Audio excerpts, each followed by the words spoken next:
Good evening. Welcome to the evening news. I'm your host for tonight, Catboy Kunhua. In the news, this is latest breaking news.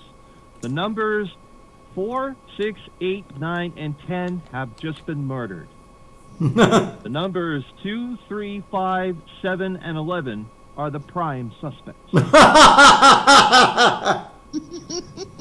nerd joke for you. Okay, speaking of nerd jokes, this is a real thing. Up next, a Japanese company that specializes in game-centric furniture has introduced a bed designed specifically for video gamers.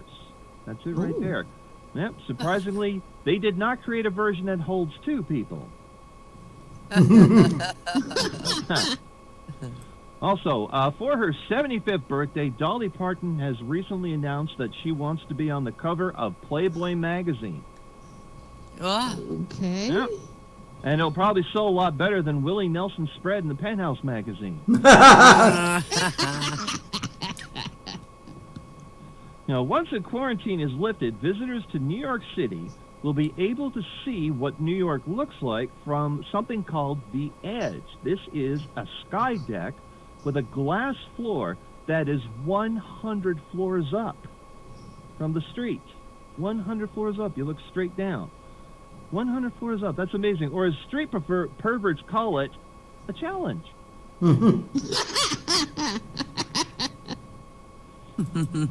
is a true story, real thing. In Toronto, an officer was caught smoking weed and masturbating while inside his cruiser while on duty.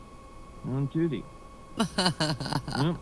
The officer was caught and broadcasted on social media using his cruiser's computer to access porn sites and was jerking off while smoking pot. Oh my. An investigation has led to the officer being removed from duty and is possibly facing criminal charges.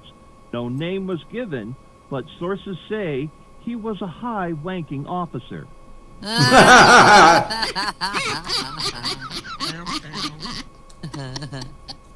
Maybe it wouldn't be so funny if it came from Elmer Fudd. It would be like a high-ranking officer. Okay. Now, due to the panic of people buying, due to panic buying, people that is spreading throughout the world during this pandemic, governments are announcing legal restrictions in volume of what people can buy. The latest restriction in Australia. This is true. You can actually look this up. In Australia, they have announced that Australians, in a single purchase, are limited to buying 12 bottles of wine, 2 cartons of beer, and 2 liters total of various brands of hard liquor. That's your limit. Yeah. When asked how the average Australian could possibly survive on such restrictions, the Prime Minister offered no explanation as he was busy getting severely drunk. Yeah. Now, to combat the false rumor being spread online, this is an actual thing that was lifted from their website. This is France's health authority last week released this statement that cocaine does not protect you from COVID-19. Why they thought it would, I have no idea. But right now, the Australians are upset, going, "Why didn't we think of that?" Drink up, you bastards. Okay.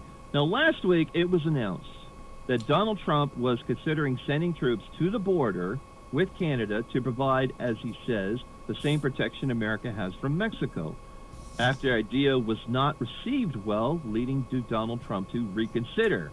Also, sending a message to Canadians that our secret plan of invading ninja attack beavers is still going ahead as planned. And also, the Democratic election, the 2 remaining front-runners in the Democratic primary may have very different platforms and policies, but they can agree on at least one thing, that if they were to contract the coronavirus, they'd both be considered high-risk patients. Sanders and Biden, in an attempt to offer unity and stability in uncertain times, have released a joint statement offering that while they're very divergent front-runners with opposing visions for the future of America, they're more than capable of putting aside their quarrels for each other's in solidarity in the face of COVID-19's mortality rate for septuagenarians. Joe believes in expanding Obamacare. Bernie believes in expanding Medicare for all. An analyst commented, They both agree unequivocally that if they are required breathing assistance in a medical system overwhelmed by COVID-19, it's possible that both of them would be turned away from a ventilator in favor of saving someone younger. That's party unity. And finally, this week, I wanted to comment on, everyone knows that a lot of late-night TV shows are all on hiatus right now, but some are coming back. During the past couple of weeks, what has happened? After the lockdown, some entertainers are using innovative means of entertaining people from the safety of their homes. Many are just broadcasting from their domiciles in casual wear, but kudos goes to Stephen Colbert for broadcasting from his living room, and he's still wearing a suit. Wow. Now, they are using various types of digital social media to connect with other people, then capturing the whole thing on video and broadcasting that to the world.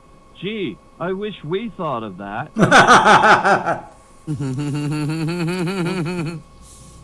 And that's the way you wish it wasn't. I'm Catboy.